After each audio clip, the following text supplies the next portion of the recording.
الحمدللہ رب العالمین والصلاة والسلام علی اشرف الانبیاء والمرسلین وعلی آلہ واصحابہ ومن السنہ بسنتہ الی یوم الدین اللہم اجعلنا منہم ومن الذین آمنوا وعملوا الصالحات وتواصوا بالحق وتواصوا بالصبر.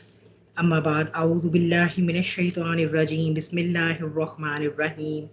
رب اشرح لی صدری ویسر لی امری واحلل عقدۃ من لسانی یفقہوا قولی. رب زدنی علما، اللہم فقہنا فی الدین، اللہم الہمنا رشدنا واعذنا من شرور انفسنا وسیئات اعمالنا، من یہدہ اللہ فلا مضل لہ ومن یضلل فلا ہادی لہ. اللہم انا نسألک علما نافعا ورزقا طیبا وعملا متقبلا، آمین یا رب العالمین. اللہ سبحانہ و تعالیٰ سے اس دعا کے ساتھ کہ جو کوئی بھی قرآن کی بات ہم کرنے جا رہے ہیں، جو کوئی بھی اللہ کے ذکر کی یہ محفل ہے، اللہ سبحانہ و تعالیٰ ہمیں اس کے ذریعے علم نافع عطا فرمائے اور قرآن کو ہماری اور ہماری نسلوں کے دل کا، زندگی کا اور قبر کا نور بنائیں اور سکون بنا دیں، آمین یا رب العالمین. اور اس کتاب کی محبت کو ہمارے لیے اللہ سبحانہ و تعالیٰ شفاعت کا ذریعہ بنائیں، آمین یا رب العالمین. پانچواں رکوع انشاءاللہ آج ہم شروع کرتے ہیں باذن اللہ. پہلے 4 رکوع ہو گئے ہیں، اس کی سمری دیکھی لاسٹ ٹائم، اور آیا نمبر 39 رہ گئی تھی تھوڑی سی، جس کی تکمیل ہونی تھی، وہ اس کے جو مضامین رہ گئے تھے ان کو ہم نے ریوائز کیا تھا. اس سے پہلے کہ 5واں رکوع شروع کروں، آپ کو شاید یاد ہوگا کہ جب ہم قصہ آدم و ابلیس کر رہے تھے تو میں نے آپ سے کہا تھا کہ کچھ خصوصیات اللہ سبحانہ و تعالیٰ نے ہماری بتائی ہیں اس طرح کی جو کہ ہماری اسٹرینتھس ہیں، اور کچھ خصوصیات اللہ سبحانہ و تعالیٰ نے ہماری بحیثیت بنی آدم یا بنی نوع انسان ایسی بتائی ہیں جو کہ ہماری ویکنیسز ہیں. ٹھیک ہے، تو یہ میں چاہ رہی تھی کہ اس سے پہلے کہ ہم 5واں رکوع شروع کریں تو کیوں نہ ہم اسے بھی تھوڑا سا جو ہے نا ایک ایسا کرتے ہیں کہ ایک کمپیریزن چارٹ بناتے ہیں. ٹھیک ہے، اور اس میں جب وہ آپ میری مدد کریں. ٹھیک ہے، یہ تو جو ہمارا رکوع نمبر 5 کا تھا نا، یہاں بنا لیتے ہیں. ٹھیک ہے جی. اچھا جی، انسان. ٹھیک ہے، اب بحیثیت انسان جو ہے وہ ہماری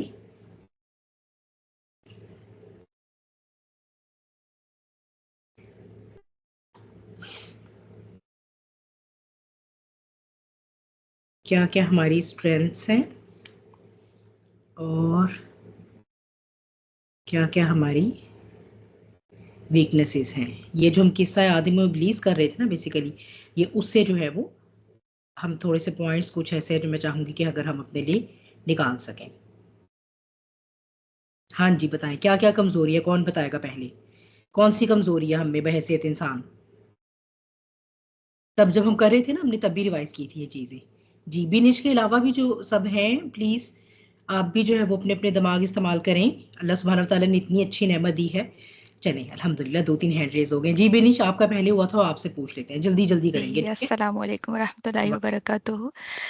سب سے پہلے جو تھا وہ لیک آف کمٹمنٹ ہم لوگوں کے اندر، انسان کے اندر جو ہے، اور ایک انسان کے اندر عزم صمیم کا، یعنی چلیں اردو میں لکھ دیتے ہیں. ٹھیک ہے، آپ بھی کہیں گی کبھی انگلش لکھتی ہے کبھی کچھ لکھتی ہے. چلیں کوئی بات جی ایسے ہی کر لیتے ہیں. ہم ہی ہے نا، ہم نے کون سے ایسے کئی نمائش میں پیش کرنا ہے. ٹھیک ہے، عزم جی صمیم نہیں پایا ہے نا. بالکل. یہ غالباً سورہ طٰہٰ کی میرا خیال ہے آیات تھی جب ہم پڑھ رہے تھے کہ جی عزم صمیم اللہ سبحانہ وتعالیٰ کہتے ہیں کہ نہیں پایا، اور اس کی ایک وجہ تھی. وہ بنش کے علاوہ کوئی اور بتائے گا؟ وہ فریحہ کا بھی ہینڈ ریز تھا. جی فریحہ، آپ بتائیں کہ اس سے پہلے عزم صمیم نہیں پائے، اس سے پہلے ایک اور کوالٹی اللہ تعالیٰ نے ہماری بتائی تھی جو ہماری کمزوری میں آتی ہے. بھول جانے کی نمونہ. بھول جانے کی، بالکل. ویسے اس کو میرے خیال ہے ہمیں پہلے لکھنا چاہیے تھا. چلیں خیر کوئی بات نہیں. ٹھیک ہے، بھولنا. ٹھیک ہے، انسان ہونا، نسیان ہونا، یہ بہت دفعہ بات ہوئی بھی ہے. ٹھیک ہے، نسیان انسان سے ہی بنا ہے. انسان بھول جاتا ہے نا کہ اس نے کیا عہد کیا تھا، کیا کمٹمنٹ کی تھی. جذبات میں بہت بڑے بڑے وعدے کیے، لیکن پھر کیا ہوا، تھوڑا سا مشکل کا وقت آیا تو بھول گیا. اپنی اس گیون ٹائم کی پریشانی جو ہے نا، اس نے اس عزم کے اوپر جو ہے وہ قابو پا لیا، اور پھر انسان جو ہے وہ اپنے اس وعدے کو بھول گیا جو اللہ تعالیٰ کے ساتھ کر کے آیا ہے. جو ان جنرل ہم عہد ارست کی بھی بات کرتے ہیں. ٹھیک ہے، یا پھر یہ کہ جو بھی اللہ سبحانہ تعالیٰ کے ساتھ ہم اپنی اس زندگی میں بھی جو اللہ سے کمٹمنٹس کرتے ہیں، ٹھیک ہے، تو وہ ہم بھول جاتے ہیں بار بار، یا بار بار ہم پڑھتے ہیں ہدایت کی بات اور ہمیں پتہ چلتا ہے کہ ہاں ہمیں ایسا کرنا تھا، ایسا نہیں کرنا تھا. کچھ عرصے کے بعد کیا ہوتا ہے، ہم دوبارہ اس کو پھر بھول جاتے ہیں. ہاں جی، اور کون بتانا چاہتا؟ سعدیہ کچھ کہنا چاہ رہی ہیں؟ سعدیہ آپ کا ہینڈ ریز تھا، آپ نے اب نیچے کر لیا. السلام علیکم ورحمۃ اللہ وبرکاتہ. وعلیکم السلام. نہیں ہاں جی، یہی والے پوائنٹس تھے جو ان دونوں بہنوں نے ایڈ کیے ہیں کہ بھول جاتا ہے اور اس میں لیک آف کمٹمنٹ ہے، اور جن چیزوں سے روکا جائے وہی کرتا ہے، انہی چیزوں کی طرف جاتا ہے. ہاں جن یہ چیزوں تین سے پوائنٹ روکا ہم جاتا ہے، لوگوں تو یہ نے. بھی ہو گیا. یعنی اس کا کیا ہے، ایک اس کو ہے تجسس تھا. ہم نے اس وقت جب ہم بات کر رہے تھے تو ہم نے اسے کہا تھا کہ اس کے اندر تجسس ہے نا. جی جی تجسس ہے کہ اس کو جس چیز سے منع کیا جائے وہ چاہے گا کہ اسی چیز کو ایکسپلور کرے. ٹھیک ہے، یعنی تجسس کا یہ جو جذبہ ہے نا، ایکچولی یہ ہم نیگیٹیولی بھی اپنے لیے استعمال کر سکتے ہیں، پازیٹیولی بھی استعمال کر سکتے ہیں. اپنی اس چیز کو ہم ایز اے ویکنیس بھی لے سکتے ہیں ویسے، اور ایز اے اسٹرینتھ بھی ہو سکتی ہے. کیونکہ تجسس جو ہے نا، یہ ایکسپلوریشن کی طرف لے کر جاتا ہے انسان کو. ٹھیک ہے، اگر ہم پازیٹیو سائڈ پر لے کر جائیں تو علم کے میدان میں تو اللہ سبحانہ وتعالیٰ دعوت دیتے ہیں کہ کرو تجسس، کرو تدبر کرو. ٹھیک ہے، لیکن بہرحال تجسس کو اگر ہم قرآن کی اس میں دیکھیں تو عام طور پر جیسے آتا ہے سورہ حجرات میں بھی، وَلَا تَجَسَّسُوا. ٹھیک ہے، یعنی کہ اس قسم کی اس میں ایکسپلوریشن میں نہ پڑو جو تمہارے لیے کسی طرح بھی بینیفیشل نہیں ہونے والی. اللہ سبحانہ وتعالیٰ نے اگر بہت سی باتوں سے روکا ہے، اس میں سے اگر ہمیں ان کی حکمت سمجھ آ گئی، ویل اینڈ گڈ. اگر ہمیں حکمت نہیں بھی سمجھ آتی تو ہمیں یہ نہیں کرنا کہ پہلے ہم اللہ کی نافرمانی کر کے ایکسپلور کر کے دیکھیں کہ کیا ہوگا، اور اس کے بعد جو وہ ہم کہیں کہ ہاں اب ہمیں پتہ چل گیا ہے کہ اس کا یہ نقصان ہوگا، لہٰذا اب ہم اللہ کی اطاعت کریں گے. ٹھیک ہے، تو یہ تجسس بیسیکلی اسی وجہ سے ہماری ایک ویکنیس میں آ جاتا ہے کہ ہماری جو اطاعت کلی ہے نا اللہ سبحانہ وتعالیٰ کی طرف، یہ اس کے راستے میں رکاوٹ بن جاتا ہے.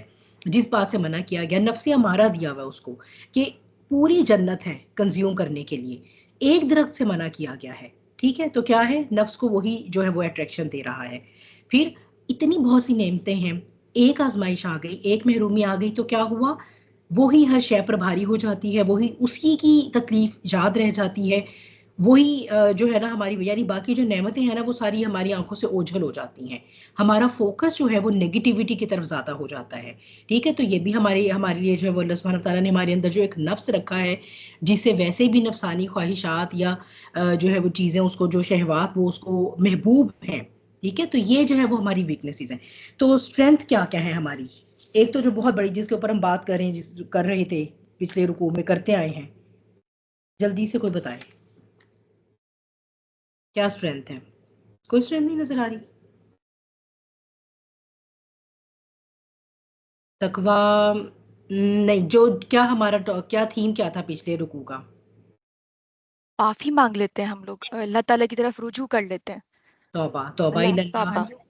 ہاں، اور اس کے علاوہ اللہ جو، سے تعلق مضبوط ہو جاتا ہے نا. ہاں جی آرزو کیا کہہ رہے ہو؟ میں کہہ رہی ہوں اللہ سے تعلق مضبوط ہو جاتا ہے ہمارا. اللہ سے تعلق جو ہے وہ تو توبہ کے ہی ذریعے بنے گا نا. اور اس سے بھی توبہ کے پہلے جیسے ہمارا رکوع، فریحہ آپ کیا کہنا چاہ رہے علم علم کے علم حاصل کرنے کی جو ایک اللہ ہیں؟ تعالیٰ نے ہمیں رکھی ہے صلاحیت کو. بالکل، علم، ہاں جی. ٹھیک ہے، تو یہ دونوں جو ہے نا وہ ہماری اسٹرینتھس ہیں، علم اور توبہ جو ہمیں کرنے کا، ہمیں اپنے جو ہمارے باپ ہیں حضرت آدم علیہ السلام ان سے. ٹھیک ہے، علم اور توبہ اللہ.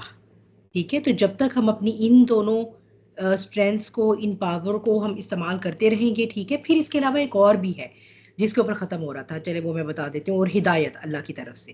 ٹھیک ہے، ہدایت بھی جو یہ اللہ تعالیٰ نے اسے ہمارے لیے ایک پاور بنا کر بھیجا نا، بیسیکلی وہ بھی علم کی ہی ایک فارم ہے. ٹھیک ہے، جو ہمارا علم ہے وہی کا علم ہے جسے ہم ہدایت کہتے ہیں. ٹھیک ہے، تو یہ ہے ہماری وہ اسٹرینتھ جن کو استعمال کرتے ہوئے ہم اپنی بہت ساری ویکنیسز جو ہیں انہیں ایڈریس کر سکتے ہیں. ٹھیک ہے، اور ہماری جو بھی اسٹرینتھ ہوگی وہ اللہ سبحانہ وتعالیٰ کے ساتھ جڑنے سے ہی آئے گی. بہرحال یہ تھوڑا سا ایک میں نے چاہا کہ چلیں ہم کمپیریزن دیکھ لیتے ہیں. اب ہم اپنا 5واں رکوع انشاءاللہ سٹارٹ کرتے ہیں. یہ 7 آیات پر مشتمل ہے، آیت نمبر 40 سے 46 تک. اب یہ وہ رکوع شروع ہو رہے ہیں جس میں بنی اسرائیل سے براہ راست خطاب ہو رہا ہے. ٹھیک ہے، اس میں جو ہے وہ شروع کا پہلا جو رکوع ہے، اس میں خطاب کا جو انداز ہے وہ ہے ترغیب دینے والا، وہ ہے ان کو دعوت دینے والا. ٹھیک ہے، کیونکہ اب اس وقت جو بنی اسرائیل یا جو یہود تھے مدینہ میں، یہ جو ہے وہ بات بہت دفعہ ریپیٹ ہو چکی ہے کہ تکبر کی وجہ سے، گھمنڈ کی وجہ سے، حسد کی وجہ سے وہ ایمان نہیں لاتے تھے نبی کریم صلی اللہ علیہ وآلہ وسلم پر اور ان کی دعوت پر، یعنی قرآن پر. تو یہ اب ان کو جو ہے وہ جو اوپننگ ہے نا، ان کو جب اللہ تعالیٰ ایڈریس کر رہے ہیں سورہ بقرہ میں، تو اوپننگ جو ہے وہ ایسی ہے کہ جس سے ان کو ایک پہلے ایک دائی، ایک کمپیشن والے انداز میں، ٹھیک ہے، کہ ان کو ایک بتایا جا رہا ہے کہ دیکھو تم جو ہو، تم تو ایسی امت تھے جس سے کتاب دی گئی، جس میں انبیاء بھیجے گئے، ٹھیک ہے، انبیاء کے بعد انبیاء، یہ انبیاء در انبیاء کا سلسلہ رہا ہے. تو تم لوگوں کو تو اس دعوت کو مان لینا چاہیے نا، تم لوگوں کے لیے تو یہ کوئی ایسی نئی چیز نہیں ہے. تو ایک تھوڑا دعوت کا، پھر ان کو ایک فیور یاد کروا کے بھی اپنی، کہ دیکھو تمہیں کیا سٹیٹس دیا گیا تھا، تو یہ تمہارے شایان شان نہیں ہے کہ تم جو وہ کفر کی روش اختیار کرو. تو یہ جیسے جب یہ رکوع شروع ہوتا ہے تو جو اس میں انداز ہے وہ انداز ہے دعوت والا. جیسے جیسے بات آگے جاتی ہے، پھر جو باقی کے رکوع آتے ہیں ان میں پھر اللہ سبحانہ و تعالیٰ ان کا ایک پورا یہ مقدمہ، ایک پورا جیسے کہتے ہیں فرد جرم ایک عائد ہو جاتی ہے ان پر، اور اس میں پھر بار بار ان کی ان ناشکریوں کو اور ان کی ان نافرمانیوں کو جو ہے وہ مینشن کیا جائے گا جو انہوں نے ایک عشاء کے بعد دیگر انہوں نے کی ایک امت کے طور پہ. جب انہیں تورات دے دی گئی تو اس کے بعد ان کا کیا طریقہ کار تھا، وہ جو ایک امت مسلمہ کا ہونا چاہیے جسے شریعت اور کتاب اور نبی دیے گئے ہوں، کیا ان کی وہ روش رہی، یا ان کی روش یہ رہی کہ انہوں نے اللہ تعالیٰ کی ناشکری کا، نافرمانی کا راستہ اپنایا. اچھا، اب اس میں جو ہے وہ اور پھر ظاہر سی بات ہے جب یہ پورے جو 10 رکوع، ہم نے پہلے بھی یہ بات کی تھی کہ شروع کے 4 رکوع ہیں، درمیان کے 10 رکوع ہیں اور آخر کے پھر 4 ہیں، اور یہ ہمارا پہلا ہاف سورہ بقرہ کا بناتے ہیں. تو یہ جو 10 رکوع ہیں، جب یہ ساری بات ان میں مکمل ہو جائے گی فرد جرم، تو پھر جو باقی کے 4 رکوع ہیں ان میں پھر یہ جو بھی وہ ایک منصب ہے وہ ٹرانسفر ہو جائے گا بنی اسرائیل سے بنی اسماعیل کی طرف. تو اس میں جو ہے وہ ہمیں جو ایک دو باتیں ہمیں ملتی ہیں تھوڑی سی تھاٹ پرووکنگ. اس میں سے ایک تو یہ بات ہے کہ یہ اسلوب جو اللہ سبحانہ تعالیٰ نے ان رکوعات میں اپنایا ہے، اس سے ہماری اپنی ایک یہ لرننگ ہے کہ جب ہم نے پیپل آف بک کے ساتھ انٹریکشن کرنا ہے، جیسے اب آج ہمارے پاس یہودی اور عیسائی دونوں ہی ہیں، اور عیسائی بھی جو ہے یہ بنی اسرائیل ہی ہیں، ٹھیک ہے، یہ بھی بنی اسرائیل ہی تھے نا. اب تو خیر یہودیت بھی بنی اسرائیل میں نہیں رہی اس طرح اور نہ ہی عیسائیت رہی ہے، لیکن بہرحال جب یہ اوریجنلی دونوں مذاہب بنے تھے تو یہ بنی اسرائیل کے ہی جو ہے وہ لینیج میں تھے.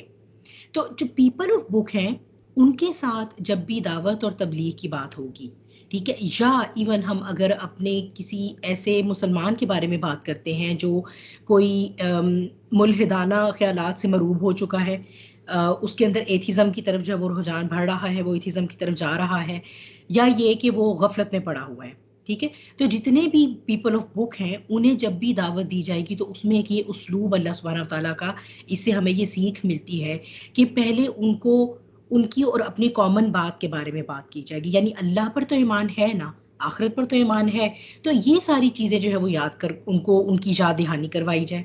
پھر یہ کہ دیکھو ایک اہل کتاب ہونے کے ناطے ہماری ذمہ داری زیادہ بنتی ہے، ٹھیک ہے. دیکھو اب ہم بھی قرآن والے ہیں، تم بھی تورات والے ہو، تم بھی اہل کتاب ہو، تم انجیل والے ہو، تم بھی اہل کتاب ہو، ٹھیک ہے، یا تم تو ہو ہی قرآن والے، تم تو ہو ہی میرے مسلمان بہن بھائی.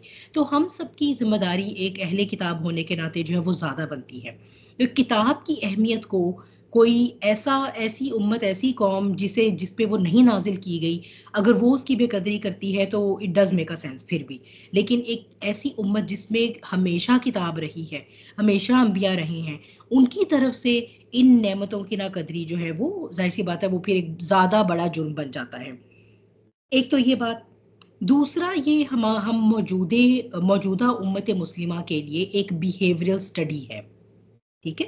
جیسے ہم سٹڈی کرتے ہیں نا کہ جو کیسز پچھلے گزر چکے ہیں ان کے اندر کیا کیا پرابلم تھے، اور اس وجہ سے جو ہے وہ اب ہمیں ان پرابلمس کو مد نظر رکھتے ہوئے آئندہ کا لائحہ عمل کیسا بنانا ہے. تو یہ جو ایک یہاں پر کیس سٹڈی دی جا رہی ہے جس میں اللہ سبحانہ و تعالیٰ جب ان پر فرد جرم عائد کریں گے اور ایک کے بعد دوسری جو ان کے آپ کہیں کہ بڑے بڑے گناہ جب مینشن کیے جائیں گے، بڑی بڑی نافرمانیاں اور اللہ سبحانہ و تعالیٰ کی ناشکری، تو یہ اس سے جو ہے وہ بیسیکلی ایک کیس سٹڈی ہے. یہ ہمارے لیے موجودہ امت مسلمہ کے لیے ایک کیس سٹڈی ہے کہ کیسے ہمیں جب یہ بتایا جا رہا ہے تو how we were not supposed to exhibit all those qualities. لیکن افسوس کی بات یہ ہے کہ اب جب ہم 1400 سال کے بعد موجودہ امت مسلمہ کا رویہ دیکھتے ہیں تو نبی کریم صلی اللہ علیہ وسلم کی وہ جو حدیث ہے نا کہ تم جو ہو وہ یہ جو سابقہ امت ہے اس کی بالکل پیروی کرو گے، یعنی ان کے نقوش کی بالکل قدم بہ قدم پیروی کرو گے، حتیٰ کہ اگر وہ گو کے بل میں جائیں گے تو تم بھی گو کے بل میں جاؤ گے. حتیٰ کہ ایک اور حدیث میں اس طرح سے ہے، مفہوم میں آپ کو بتا رہی ہوں، اللہ کمی بیشی معاف فرمائے، کہ اگر ان کی امت میں سے کوئی اپنی ماں کے ساتھ زنا کرے تو تمہاری امت میں سے بھی کوئی ایسا ہوگا، معاذ اللہ ثم معاذ اللہ. ٹھیک ہے، تو یہ انہوں نے بتانے کے لیے. اور آج جب ہم دیکھتے ہیں تو باقی اب ہم اس حال پہ کھڑے ہیں کہ جہاں پر ہم نے اللہ کی نافرمانی، اللہ کی اس نعمت اسلام کی، اس نعمت قرآن کی، اس نعمت ہدایت کی، اس نعمت نبی کی جو نہ شکری کی ہے، جو نہ قدری کی ہے. ٹھیک ہے، پھر یہ کہ جو تکبر ہمارے علماء نے خاص طور پر اپنا لیا ہے. عوام تو خیر ویسی ظاہر ہے نا، عوام تو الضالین میں آتی ہے، لیکن جو علماء ہیں انہوں نے علم اور حق کے واضح ہونے کے باوجود تفرقہ بازی میں پڑھنے کو جو ہے وہ ترجیح دی.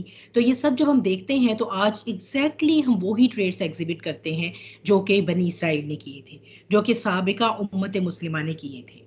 اب وہ اور بات ہے کہ چونکہ ہمارے نبی صلی اللہ علیہ وسلم کی دعا ہمارے ساتھ ہے تو اللہ سبحانہ و تعالیٰ موجودہ امت مسلمہ کو مکمل طور پر ختم نہیں کرے گا، مکمل طور پر ایک ایسا عذاب نہیں آئے گا کہ وہ پوری کی پوری وینش ہو جائے، حتیٰ کہ دوبارہ انشاءاللہ خلافت جو ہے وہ ہمارے اندر ریوائیو ہوگی امام مہدی کی شکل میں، اور پھر آگے جو بھی سلسلہ چلے گا. ٹھیک ہے، وہ ہم سارا پڑھ کر آئے ہیں اس میں اینڈ آف ٹائم سیریز میں. تو بہرحال ابھی بات ہو رہی ہے کہ ان کی تباہی کے کیا اسباب بنے. یہ ایک بیہیویئرل اسٹڈی یہاں سے سٹارٹ ہونے والی ہے. بنی اسرائیل سے براہ راست خطاب ہے. کون میرے لیے کرے گا تلاوت ان آیات کی، آیت نمبر 40-41 کی؟ جی کون کرے گا؟ بینش آپ کا ہینڈ ریز ہے تلاوت کے لیے، یا آپ نے جی کوئی سوال پوچھنا تھا؟ جی میں تلاوت کے لیے. اچھا چلے پھر کر دیں پلیز. چلے پھر میں آپ سے نیکسٹ کی کروا لوں گی. بینش کا ہاتھ تھا پہلے سے. جی بینش. اگر فریہ کرنا چاہ رہی ہیں تو کر لیں. جی فریحہ آپ کر دیں پھر. کوئی بات چلیے نہیں، ٹھیک ہے. چلے میں کر دیتی ہوں. جی چلے ٹھیک ہے. اعوذ باللہ من الشیطان الرجیم، بسم اللہ الرحمن الرحیم. یا بنی اسرائیل اذکروا نعمتی التي أنعمت عليكم وأوفوا بعهدكم وإياي فارهبون. وآمنوا أن تصدق معكم ولا تكونوا ولا كافر به ولا تشتروا بآياتي ثمنا قليلا وإياي فاتقون. صدق اللہ العظیم. جزاک اللہ. تحریر کرنی ہے نا. ہاں جی انہی دو کی تھی. ترجمہ: اے بنی اسرائیل تم میری وہ نعمت یاد کرو جو میں نے تم پر انعام کی، اور تم میرا عہد پورا کرو، میں تمہارے عہد پورے کروں گا، اور مجھ ہی سے ڈرو، اور اس پر ایمان لاؤ جو میں نے نازل کی، جبکہ وہ اس کتاب کی تصدیق کرنے والی ہے جو تمہارے پاس ہے، اور تم اس کا سب سے پہلے انکار کرنے والے نہ بنو، اور تم میری آیتوں کو تھوڑی قیمت میں نہ بیچو، اور مجھ ہی سے ڈرو.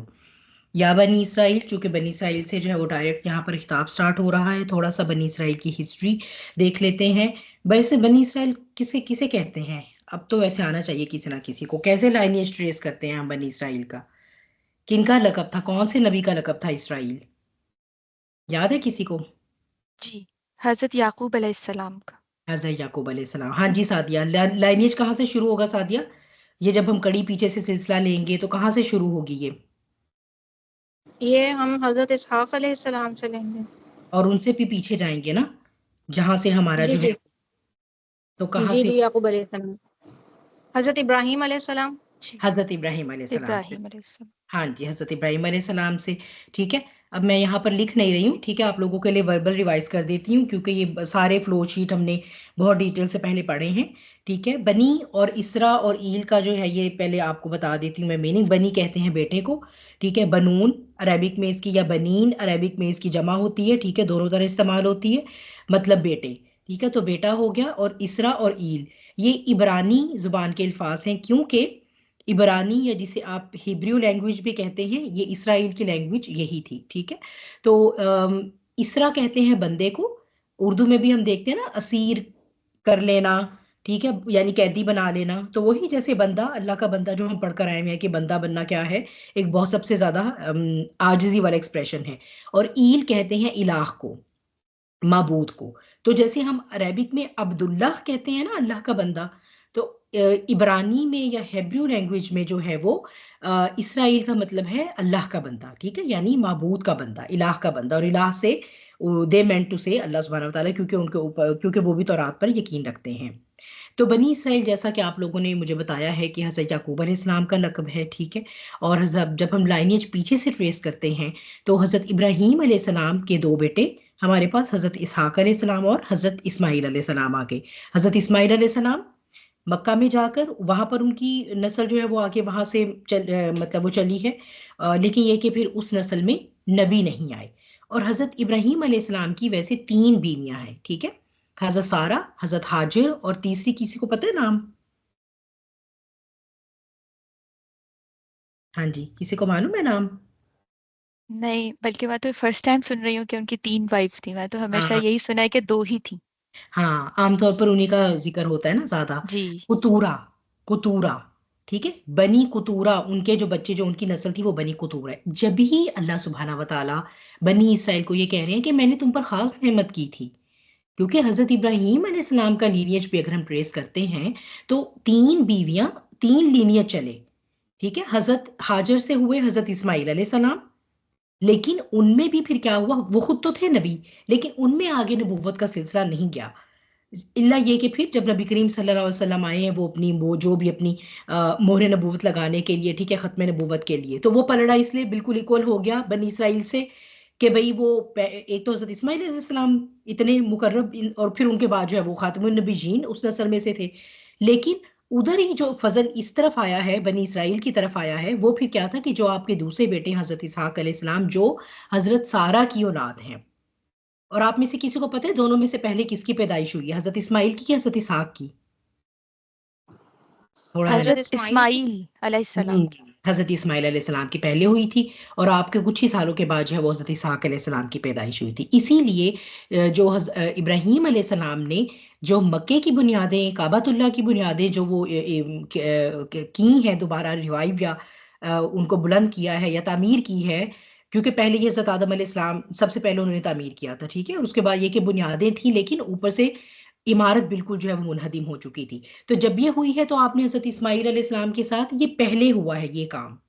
اور حضرت اسحاق علیہ السلام کے ساتھ یہ جو مسجد اقصیٰ کی تعمیر ہے, جو یروشلم میں ہمارے پاس یہ سارا ماؤنٹ آتا ہے نا, ٹیمپل ماؤنٹ آتا ہے, جس پہ مسجد اقصیٰ بھی ہے اور جس پر یہ ہیکل سلیمانی بھی بنا ہوتا تھا, اب تو خیر نہیں ہے, اس کی جگہ بھی مسجد اقصیٰ ہے. پھر اس پہ وہ چبوترا بھی ہے جہاں سے حضرت عیسیٰ علیہ السلام کو اوپر اٹھایا گیا. ٹھیک ہے. تینوں مذاہب کے ہی جو سارے امپورٹنٹ مقامات ہیں وہ اس پر ہیں. یہ بعد میں بنی تھی, مسجد اقصیٰ بعد میں بنی تھی حضرت اسحاق علیہ السلام کے ساتھ. ٹھیک ہے. تو پہلے جو ہے وہ مسجد الحرام کی تعمیر ہوئی ہے, کعبۃ اللہ کی.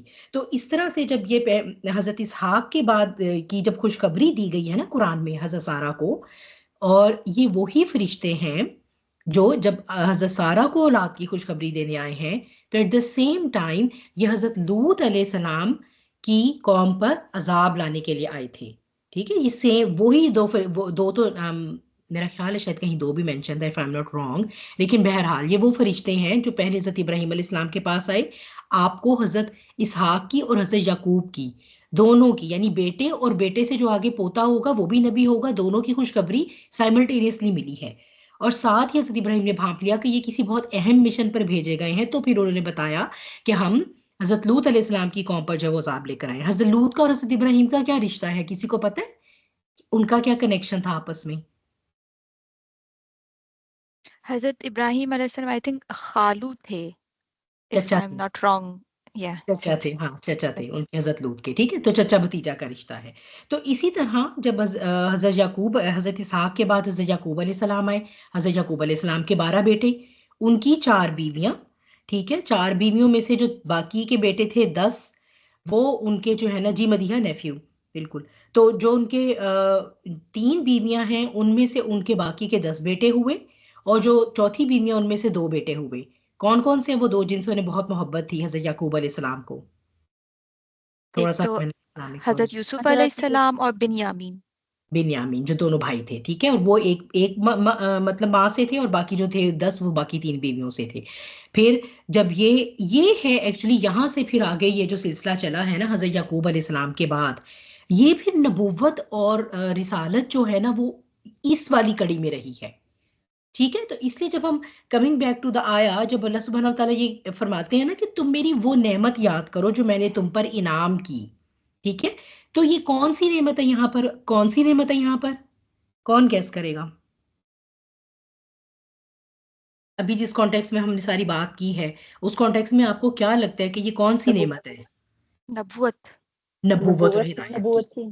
جی، نبوت اور ہدایت کی. ہاں جی رابعہ، آپ کا بھی یہی خیال ہے؟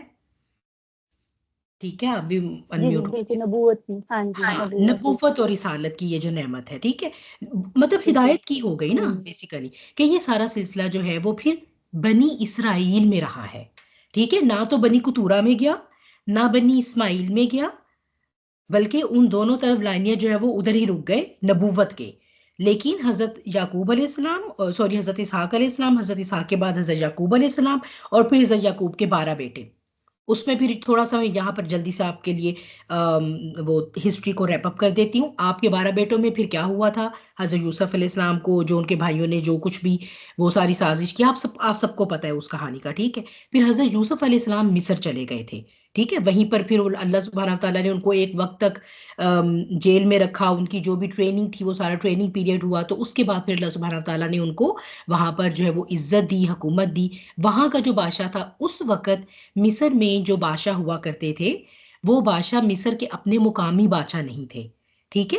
وہ عراق سے جو لوگ جنہوں نے ان پر، وہ سیمیٹک ہی لوگ تھے، یعنی کہ آپ یہ سمجھ لیں کہ یہودیوں کی ہی کوئی وہ اور کوئی اور قوم تھی یا کوئی اور گروہ تھا جنہوں نے مصر پر حملہ کر کے اور وہاں پر حکومت قائم کر لی تھی. تو اس گروہ کی اس وقت حکومت تھی، ٹھیک ہے. سیمیٹک لوگ تھے.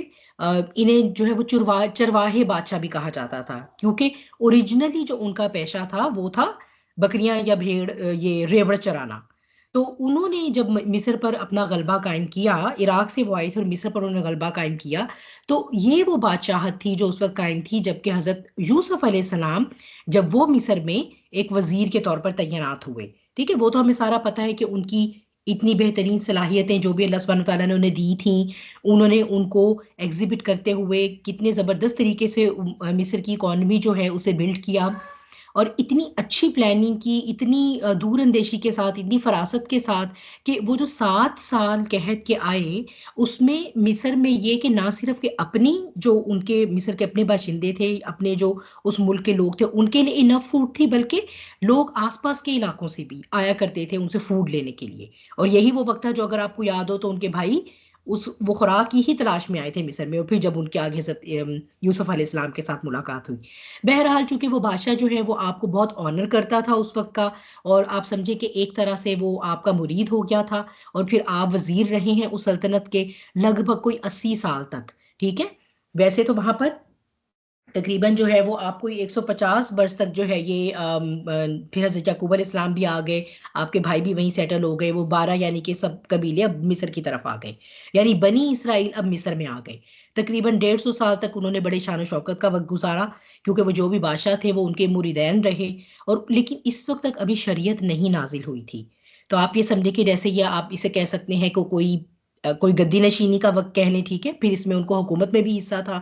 پھر جو دریائے نیل کے ساتھ ڈیلٹا کا حصہ ہے جو سب سے زیادہ زرخیز ترین علاقہ ہو سکتا ہے اس علاقے، اس ریجن کا، وہاں پر آپ کو رہائش دی گئی. تو اس طرح یہ جو ہے وہ آپ کافی، یعنی آپ اور آپ کی جو بھی پھر آگے لینیج تھا وہ وہاں پر آباد رہا، اور ان کو جو ہے وہ یہ سارا سٹیٹس حاصل رہا. پھر لیکن کیا ہوا کہ ایک انقلاب آیا مصر میں. مصر کے مقامی لوگوں کو یہ خیال آیا کہ بھئی ہماری حکومت ہونی چاہیے، سن آف سوائل تو ہم ہیں، مٹی کے بیٹے تو ہم ہیں، ہم پر آ کر باہر سے یہ عراق کے جو ہیں یہ چرواہے تھے کبھی، اور یہ اب بادشاہ بنے بیٹھے ہیں ہم پر. تو یہ جو مصر کے مقامی لوگ ہیں جنہیں قبطی کہا جاتا ہے یا قبطی کہا جاتا ہے، قبطی نسل جو لوگ تھے نا، انہوں نے پھر ایک انقلاب برپا کیا، جس کے نتیجے میں اب وہ جو قبطی جو نسل تھی اس کے جو یعنی ان میں سے جو لوگ تھے نا وہ بادشاہ بننا شروع ہوئے. اور انہی کو فرعونۂ مصر کہا جاتا ہے، انہی کو فرعون کہا جاتا ہے، ٹھیک ہے. وہ جو پہلے تھے نا، جو حضرت یوسف علیہ السلام کے زمانے میں تھے، انہیں فرعون نہیں کہا جاتا تھا، انہیں فرعونہ نہیں کہا جاتا تھا، ٹھیک ہے، کیونکہ وہ باہر سے آئے تھے. تو یہ جو مصر کے جب اپنے مقامی لوگوں میں بادشاہت آ گئی، قبطیوں میں، تو یہ جو ہے وہ فرعونۂ مصر کہلاتے تھے. اب کیا ہوا کہ اب اگر دیکھا جائے تو جو بنی اسرائیل ہیں وہ تو فورن ہیں اس لینڈ میں، وہ تو مائیگرنٹ ہیں اس لینڈ میں، ہے نا، کیونکہ اوریجنلی تو وہ یروشلم میں تھے. وہاں سے وہ تو پھر سارا وہ جب ہوا تو حضرت یوسف یہاں آ کر سیٹل ہوئے، آپ کے بھائی بھی یہیں سیٹل ہو گئے، حضرت یعقوب علیہ السلام بھی یہیں آ کے سیٹل ہو گئے. لیکن اب جب مقامی لوگوں کے ہاتھ بادشاہت آ گئی تو اب انہوں نے ان کو بنی اسرائیل کو ایز اے مائیگرینٹ اور as a outsider treat کرنا شروع کیا. اور پھر یہی وہ وقت تھا جب فرعونۂ مصر نے ان پر ظلم و ستم کے پہاڑ توڑے.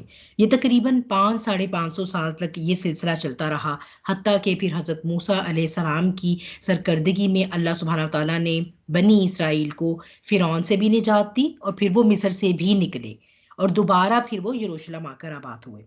ٹھیک ہے، تو یہ جو ہے وہ پھر جب انہیں کوہ طور کے پاس چھوڑ کر حضرت موسیٰ علیہ السلام جب گئے ہیں اللہ سبحانہ تعالیٰ سے تورات لینے کے لیے، جو کہ پیچھے میں آپ کے پیچھے پھر آپ کی قوم جو ہے وہ بچڑا بھی بنا کر بیٹھ گئی تھی، تو یہ جب تورات ملی ہے نا، تو تب پھر یہ ایک پوری امت بنی ہے. ٹھیک ہے، تب یہ ایک کیونکہ جب شریعت اتر آتی ہے نا، تو اس کے بعد اب اس کے لیے امہ کا لفظ استعمال کیا جاتا ہے. لیکن ایک یہاں پر جو ہے وہ انٹرسٹنگ بات ہے کہ اللہ سبحانہ و تعالیٰ انہیں امت مسلمہ کہہ کر نہیں مخاطب کرتے. قرآن میں سابقہ امت مسلمہ کو بنی اسرائیل کہا جاتا ہے، جبکہ ہمارے لیے جو موجودہ امت مسلمہ ہے، ہمارے لیے تو اللہ سبحانہ و تعالیٰ کہتے ہیں یا ایھا الذین آمنوا، اے وہ لوگوں جو ایمان لائے ہو. اور انہیں کیوں نہیں کہا جاتا؟ کیا وہ ایمان نہیں لائے تھے؟ ایمان تو رکھتے تھے، اللہ کے انبیاء پر وہ ایمان بھی رکھتے تھے، اللہ پر بھی ایمان ابھی بھی رکھتے ہیں. وہ تو اپنے سارے انبیاء کو ابھی بھی مانتے ہیں، اپنی کتابوں کو، اپنے صحائف کو ابھی بھی مانتے ہیں، تو ایمان والے تو وہ بھی ہیں. تو پھر کیوں انہیں جو ہے وہ بنی اسرائیل کہا گیا ہے، اور اب جو موجودہ امت مسلمہ ہے انہیں ایمان والے کہا گیا ہے؟ کیا ریزن ہو سکتی ہے؟ کسی کے ذہن میں کچھ آتا ہے؟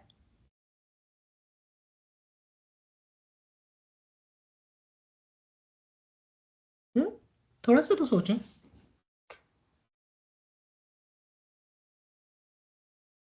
یا تو یہ ہو سکتا ہے کیونکہ اللہ تعالیٰ نے حضور پاک صلی اللہ علیہ وآلہ وسلم کو دنیا میں بھیجنا تھا، اس لیے کہ وہ جو بک تھی یا جو بھی تورات تھی وہ لاسٹ بک نہیں تھی.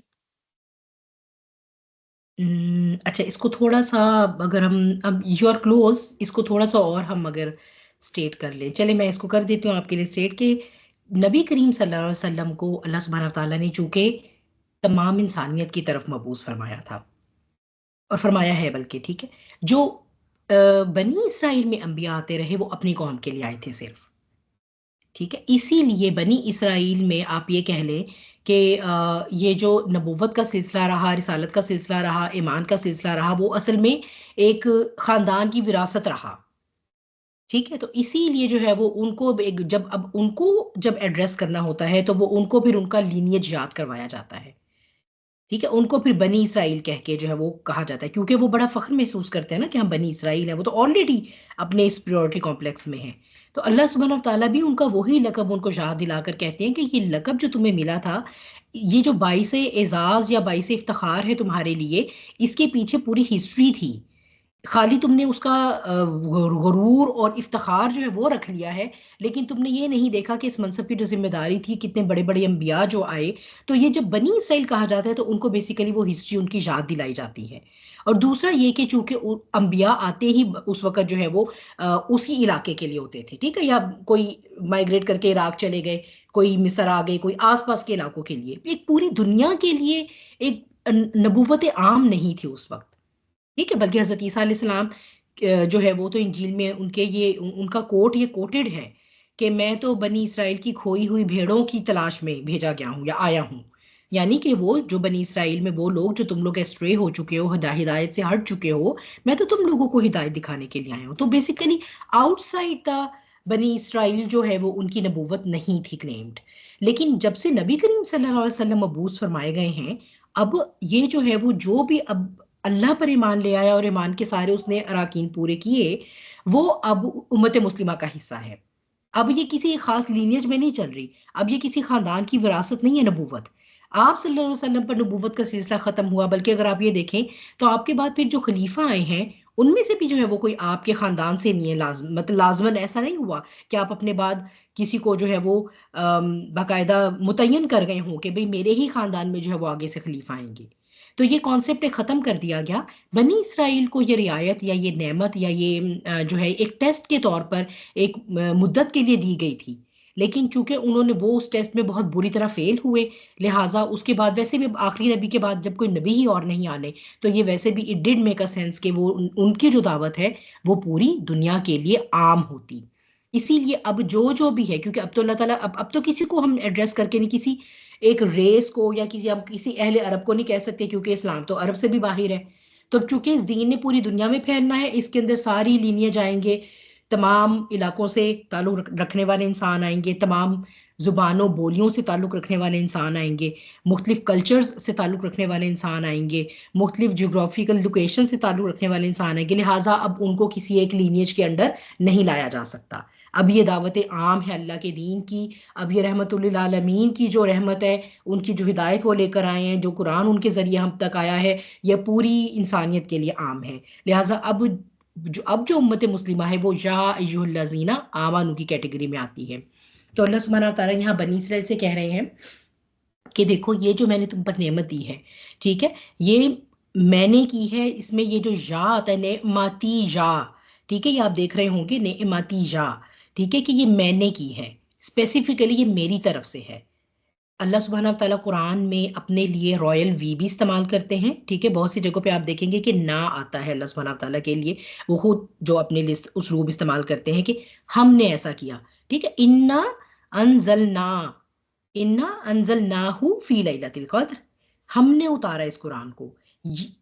ان دو آیات میں آپ دیکھیں گے کہ اللہ سبحانہ وتعالیٰ جو اٹیچ پروناؤن اپنے لیے استعمال کریں وہ یا کا ہے، وہ میرے لیے، یعنی میں، جو ایک سنگل کے لیے استعمال ہوتا ہے. نہ جو ہے وہ پلورل کے لیے استعمال ہوتا ہے، اور یا جو ہے یہ سنگل کے لیے استعمال ہوتا ہے. تو اللہ تعالیٰ دونوں طرح اپنے لیے جو ہے وہ قرآن پاک میں یہ اسلوب اختیار فرماتے ہیں. تو نہ جہاں پر استعمال ہو رہا ہوتا ہے وہ ایک اللہ سبحانہ وتعالیٰ کی عظمت کو، شان کو، آپ کی گلوریفیکیشن کے لیے وہ استعمال ہو رہا ہے. اور یہاں یہ جو یا استعمال ہو رہا ہے نا، یہ ایک اس بات کے اوپر ایمفیسس کے لیے ہے. ان دونوں آیات میں ہر جگہ بھی عہدی آپ دیکھیں گے نا، وَأَوْفُوا بِعَہْدِی، ادھر بھی یا، بعہدی نہ نہیں ہے، ٹھیک ہے، یہ ادھر بھی یا، وَإِجَاجَ فَرْحَبُونَ، ٹھیک ہے. تو یہ آپ جتنا بھی دیکھیں گے بھی آ جاتی سامنن کلیلن وَإِجَاجَ فَتَّقُونَ، تو یہ اللہ نے سنگولر والا استعمال کیا ہے اٹیچ پروناؤن، جس کا کیا مطلب ہے، یہ بتانے کے لیے، اس بات پہ ایمفیسس کرنے کے لیے کہ یہ جو کچھ بھی تمہیں ملا ہے یہ ایکسکلوزیولی میری طرف سے تھا، یہ ایکسکلوزیولی میری طرف سے ہے. کیوں؟ کیونکہ جو بنی اسرائیل ہیں یہ اپنے سپیریورٹی کمپلیکس میں، یہ اپنی پرائیڈ میں یہ سمجھتے ہیں، یہ سمجھنا شروع ہو گئے، ٹھیک ہے، جب ان پر ایک کے بعد دوسری اللہ کی نعمتوں کا سلسلہ جو ہے وہ شروع ہوا. جیسے ہم دیکھتے ہیں نا کہ یہ جب ادھر تھے صحرا میں، جب یہ چھوڑ دیے گئے تو ان کے اوپر بادل کا ٹکڑا سایہ کر کے رکھتا تھا. پھر اللہ سبحانہ تعالیٰ نے ان کو وہاں پر کسی پانی کی تنگی میں نہیں ڈالا، کہا کہ اے موسیٰ عصا مارو چٹان پر، 12 چشمے، بلکہ ہر قبیلے کے لیے ایک چشمہ، کی لڑائی ہی نہ ہو اس بات پر. آسمان سے من و سلوہ اتر رہا ہے، ٹھیک ہے. تو پھر جو اس سے بھی پہلے چلے جائیں تو جو فرعون سے، اس وقت کا جو فرعون مصر تھا، اسے جس طرح سے ان کو نجات دی، جیسے سمندر کو پھاڑ کے راستہ بنایا گیا، کیسے فرعون کو غرق کر دیا اللہ نے ان کے لیے. تو یہ ایک کے بعد جب دوسری نعمتیں ان پر آتی چلی گئیں، ایک کے بعد دوسرے نبی بنی اسرائیل میں سے آتے چلے گئے، پھر ان کے پاس صحائف اترے، ان کے پاس کتابیں تھیں، وہ اہل علم تھے، وہ تمدن والے بنے، وہ سویلائزیشن بنی ایسی جو جہاں سے دنیا آ کر سیکھے. تو اس چیز نے، اس سلسلے نے نعمتوں کے ان کے اندر غرور اور تکبر پیدا کر دیا. تو یہ بالکل وہی کوالٹی ہے جسے اگر آپ دیکھیں تو ہم اسے کمپیئر کر سکتے ہیں ابلیس کی نیچر کے ساتھ. اسی لیے ہم یہ دیکھتے ہیں کہ ابلیس نے جب اپنی حزب الشیطان چنی ہے نا، تو اس نے اس میں منافقین یہود کو اپنا ساتھی بنایا ہے. کیونکہ یہ منافق کی جو ہے نا، یہ ایک جو ہے جسے کہنا چاہیے کہ اس کے دل کے جو جتنے بھی امراض ہیں نا، ان میں یہ ٹاپ نوچ ہوتا ہے تکبر.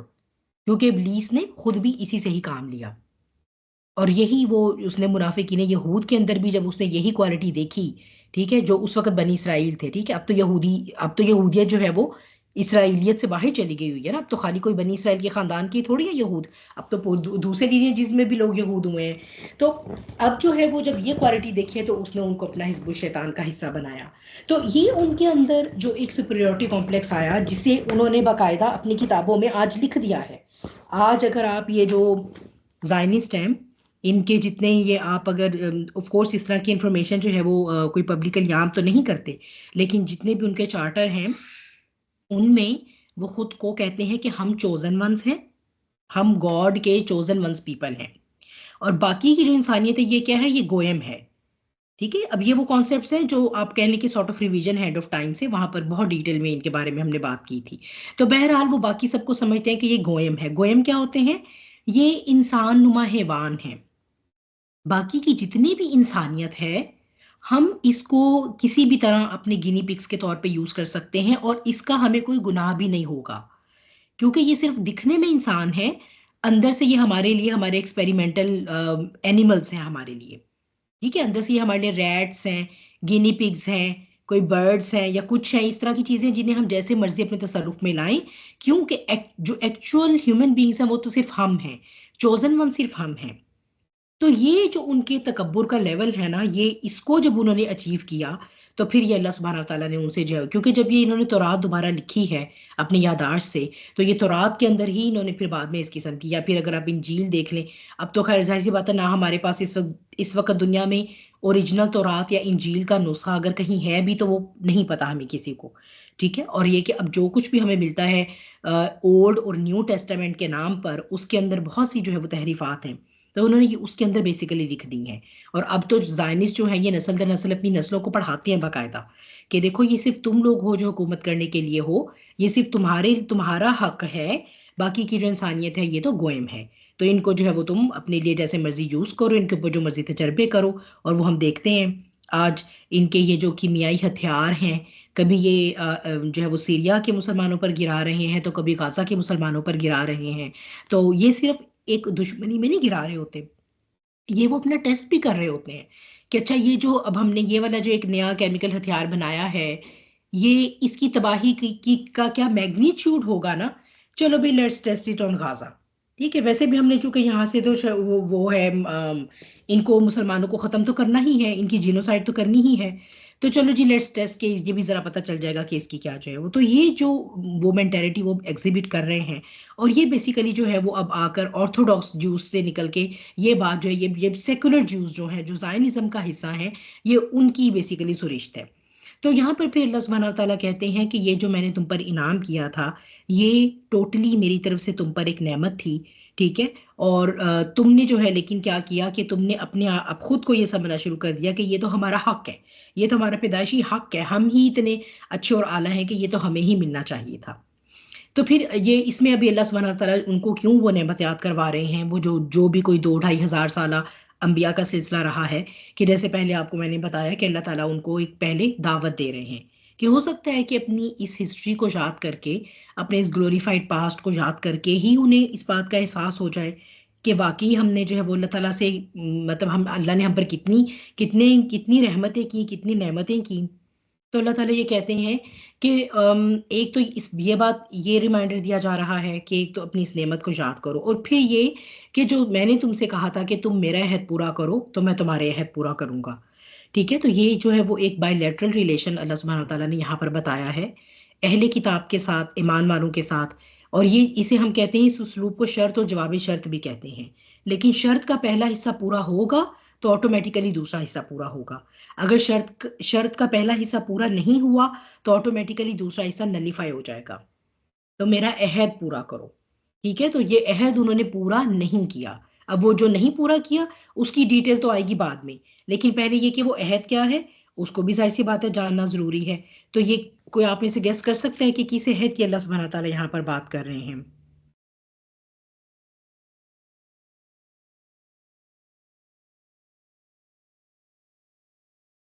کیا وہ سو گئے سارے؟ کوئی جاگ رہا ہے؟ بینش ہی جاگ رہی ہے مجھے لگتا ہے آج. ہاں جی بینش. جی میں میرے خیال سے بتاؤں. عہد الست کی بات کر رہے ہیں. عہد الست تو پھر وہ جرنل آ جاتا ہے پوری ہیومینٹی سے. اچھا یہ اس وقت بنی اسرائیل کی بات ہو رہی ہے، خطاب بنی اسرائیل سے کی طرف چلا گیا نا اب، اس لیے کچھ جویریاں بتانے لگی تھیں.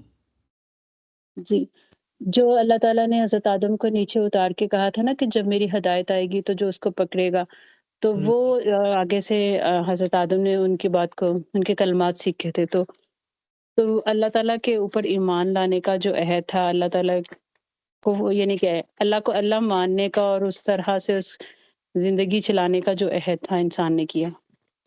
تو وہ تو جویری اللہ تعالیٰ کو تو وہ مانتے تھے، اللہ پر تو ایمان رکھتے تھے.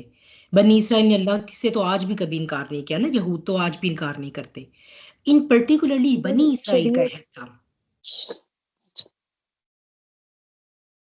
بات کی جائے کہ ان کو جو نعمتیں عطا کی گئی تھیں، من و سلوا، وہ ساری جو اگر اس چیز سے ریٹ کریں تو اچھا، اب یہ اگر آپ دیکھیں گے نا تو یہ اگلی آیت میں ایکچولی اس عہد کا، یعنی یہ عہد جو ہے اس کی کچھ جو ہے نا وہ اس کی مختلف شکیں ہیں، جو اس میں سے پہلی یہ آ رہی ہے نا، جو دس از دی موسٹ امپورٹنٹ. بنی اسرائیل کے اوپر دیکھیے، میں آپ کو اس طرح سے بتاتی ہوں. اس میں جیسے یہ ایگزامپل میں نے پہلے بھی دی ہوئی ہے، کیونکہ مجھے یہی سمجھ آتی ہے جب میں کبھی اپنے پروفیشن پہ نظر ڈالتی ہوں کہ اگر میں ڈیوٹی پر ہوں، ٹھیک ہے، اور میں نے چارج سنبھالا ہوا ہے وارڈ کا، تو اب وہ سارا جو میرے سے اگلا جو بھی کوئی ڈاکٹر آئے گا ڈیوٹی کا، جو ذمہ داری لینے والا ہوگا، مجھے وہ سارا چارج اس کو دے کر جانا ہے، اس کو سمجھا کر جانا ہے، ٹھیک ہے. اور جو کوئی بھی انفارمیشن یا جو کوئی بھی نالج کریکٹ ہے وہ بتانی ہے، ٹھیک ہے. مجھے اس کو مس گائیڈ نہیں کرنا، صحیح بات بتا کر وہ چارج اس کے حوالے کرنا ہے. میری ذمہ داری ختم ہوئی، اس کی ذمہ داری شروع. تو میں نے جو ہے وہ، اور پھر یہ کہ اس کو فیسیلیٹیٹ کرنا ہے اس چیز کے اندر. اگر مجھے جو ہے وہ زیادہ پتا ہے، میں اگر پہلے سے جانتی ہوں اس علم کو، تو مجھے اسے فیسیلیٹیٹ کرنا ہے. تو یہ اللہ سبحانہ وتعالیٰ جو نیکسٹ پہ کہہ رہے ہیں نا کہ ایمان لاؤ جو میں نے نازل کیا، یہ ہے اس عہد کا جو سب سے امپورٹنٹ پارٹ تھا نا. ویسے تو اس کی اور باتیں آگے بھی آ رہی ہیں ہمارے پاس، لیکن وہ عہد کی بات کیا ہے کہ بنی اسرائیل کو، اہل یہود کو معلوم تھا کہ ایک آخری نبی آئیں گے، اور انہیں یہ بھی معلوم تھا کہ وہ سرزمین حجاز میں آئیں گے، ادھر ان کو مبعوث فرمایا جائے گا. پھر ان پر ایک ظاہر سی بات ہے، نبی کبھی بھی کتاب کے بغیر نہیں آتے، نبوت تو ہوتی کتاب کے ساتھ ہے، تو وہ ان پر کتاب بھی آئے گی. تو اس نبی اور اس پر جو کتاب نازل ہو رہی ہے اس پر جو ایمان لانا تھا، بجائے اس کے کہ وہ یہ کام کرتے کہ ہم سے ذمہ داری اب بنی اسماعیل کو شفٹ ہو گئی، ہمارا ڈیوٹی کا ٹائم ختم، آپ کا شروع، بلکہ اب ہم آپ کی بھی معاونت کریں گے. یہ کرنے کی بجائے جو ہے وہ جو انہوں نے کیا، وہ میرا خیال ہے وہ مجھے تو بتانے کی ضرورت نہیں، وہ تو بہت ایک اوپن سی بات ہے کہ انہوں نے کیا کیا. اصل میں یہ جو عہد ہے، جس کے کی میں نے آپ کو بتایا کہ اور بھی شکیں ہیں، جیسے جیسے آگے جاتے ہیں دیکھتے ہیں، اس کی سب سے جو زیادہ سب سے امپورٹنٹ بات تھی نا، وہ یہ ہے نبی کریم صلی اللہ علیہ وسلم پر آخری نبی کے طور پہ ایمان لانا، اور اللہ کو اور قرآن کو اللہ کی آخری کتاب ماننا.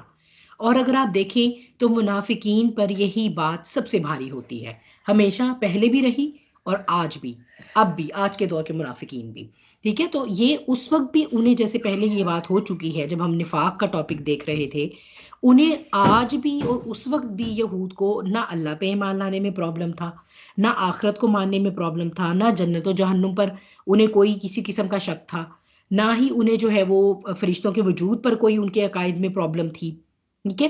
تو لیکن جو پرابلم، اور ایون وہ انبیاء کو بھی مانتے تھے، آج بھی مانتے ہیں، کتاب کو بھی مانتے ہیں، ٹھیک ہے، لیکن نبی کریم صلی اللہ علیہ وسلم کو ہم نے نبی کے طور پہ نہیں ماننا، آپ پر نازل ہونے والی کتاب کو اللہ کی کتاب کے طور پہ نہیں ماننا. یہ یہود کہتے بھی تھے مدینہ کے کہ آپ اگر ہمیں نبوت اور کتابی کی طرف دعوت دیتے ہیں تو ہم مانتے تو ہیں، ہمارا ہے نبی، ہم پر آئے ہیں حضرت موسیٰ علیہ السلام، تو ہم نے تو یہ نہیں کہا کہ ہم تو نہ اللہ کو مانیں گے، نہ ہم کسی ہدایت کے سورس پہ رکھیں گے بیلیف، پر ہم اپنی ہدایت کے سورس پہ بیلیف کریں گے. ہم حضرت موسیٰ کو ہی صرف اپنا نبی مانیں گے، ہم تورات کو ہی صرف اپنی کتاب مانیں گے. مزے کی بات، تورات کو اگر آپ اپنی کتاب مانیں گے تو تورات میں تو آتا ہے، کیا آتا ہے کہ اللہ تعالیٰ کہہ رہے ہیں اس کتاب پر ایمان لو جو میں نے نازل کی، جبکہ وہ اس کتاب کی تصدیق کرنے والی ہے جو تمہارے پاس ہے. اب یہ تو اب یہی تو ان کے لیے بڑا ٹرکی ہو جاتا تھا جب وہ یہ ایکسکیوز پیش کیا کرتے تھے، ہم تو صرف تورات پر ایمان لائیں گے. تو قرآن کی آیات آ جایا کرتی تھی کہ اچھا ٹھیک ہے، بالکل صحیح ہے، اگر تم سچے تورات پر ایمان لانے والے ہو تو تورات کھول کے پڑھو تو صحیح کہ اس میں کیا لکھا ہے. کیا اس میں نہیں لکھا تھا کہ محمد صلی اللہ علیہ وسلم کے نام سے، نام آپ صلی اللہ علیہ وسلم کا نام مینشن ہے، عبرانی میں ہے، مجھے یاد نہیں ہے ایگزیکٹلی کیا ہے، لیکن بہرحال آپ کے نام کے ساتھ مینشن ہے، اس نام کے ساتھ ہستی آئے گی سرزمین حجاز میں میرا آخری نبی بن کے.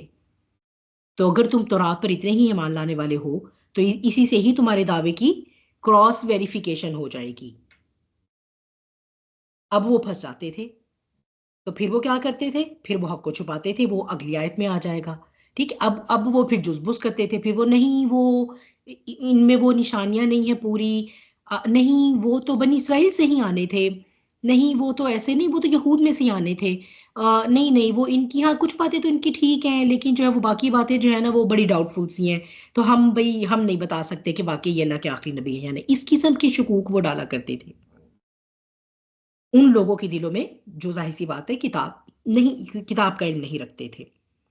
تو یہ جو ایک عہد نامہ پورا اللہ سبحانہ و تعالیٰ کہتے ہیں کہ دیکھو تم نے اگر میرا عہد، یعنی اس کو ہم اس طرح بھی پریفریز کر سکتے ہیں، اگر بنی اسرائیل نے اللہ تعالیٰ کے ساتھ کیا ہوا عہد پورا کیا ہوتا تو اللہ تعالیٰ نے بھی ان کے ساتھ، تو اللہ تعالیٰ کا عہد ان کے حق میں آٹومیٹیکلی پورا ہو جاتا. اور وہ کیسے پورا ہو جاتا؟ اگر بنی اسرائیل نبی کریم صلی اللہ علیہ وسلم کی نبوت کو ایمبریس کر لیتے خوشی خوشی، تو ان کا یہ اعزاز نبوت کا ڈبل ہو جاتا. کیوں؟ کیونکہ وہ دونوں لائنیج نبوت کے وہ اون کر لیتے. یعنی جو ہمارے باپ حضرت اسحاق سے چلا آ رہا ہے وہ تو ہمارا ہے ہی ہے، 2-2.5 سال یا کچھ مورخین کے نزدیک 4,000 سال حضرت ابراہیم سے لے کے حضرت عیسیٰ علیہ السلام تک، تو یہ تو ہمارا ہے ہی ہے. اور ہم آخری نبی پر ایمان لا کر اپنے چچا حضرت اسماعیل علیہ السلام کے لینیج کو بھی ہم نے اون کیا، ہم نے اس نبوت کو بھی اون کیا، وہ ڈبل اعزاز ہو جاتا ان کے لیے. لیکن ان کے تکبر نے انہیں اس انداز سے دیکھنے کا موقع ہی نہیں دیا، ان کو اتنا اندھا کر دیا ان کے دل کو کہ انہیں صرف یہ نظر آنا شروع ہو گیا کہ ہمارا اعزاز نبوت چھن جائے گا، ہمارا یہ جو جسے کہتے ہیں نا خاندانی وراثت کا یہ جو اعزاز ہے یہ چھن جائے گا. لیکن انہوں نے یہ نہیں دیکھا کہ اگر وہ ایمبریس کرتے تو یہ اعزاز ایکچولی ڈبل ہو جاتا ان کے لیے. اور پھر اللہ سبحانہ تعالیٰ تو اپنا عہد پورا کرنے والے ہیں، دنیا میں بھی عزت دیتے اور آخرت میں تو خیر نام ہے ہی ہے ایمان لانے والوں پر. تو یہ جو اس عہد کا سب سے امپورٹنٹ حصہ ہے نا وہ یہ کہ اللہ کے رسول اور اللہ کی کتاب پر. اور آج بھی ہم دیکھتے ہیں کہ یہ جتنے بھی اس طرح کے فتنے کھڑے ہو جاتے ہیں جو بار بار یہ کہیں گے کہ جی بالکل ہم قرآن کو بھی ٹھیک سمجھ رہے ہیں اور ایسے ہیں، ہم تو بالکل نبی کریم صلی اللہ علیہ وسلم سے بڑی محبت ہے، لیکن آپ کے اسوا کا انکار کرنا، آپ کے اسوا کا سورس یعنی حدیث کا انکار کر دینا یا قادیانیت کی شکل میں آ جانا، تو یہ کیا چیزیں ہیں؟ یہ وہی ہیں کہ یہ جو کمپوننٹ ہے نا نبی کریم صلی اللہ علیہ وسلم والا اس دین کا حصہ ہے، جو اس سے ان کو خار ہے، اس کے بارے میں ان کے دل میں شدید بوز ہے.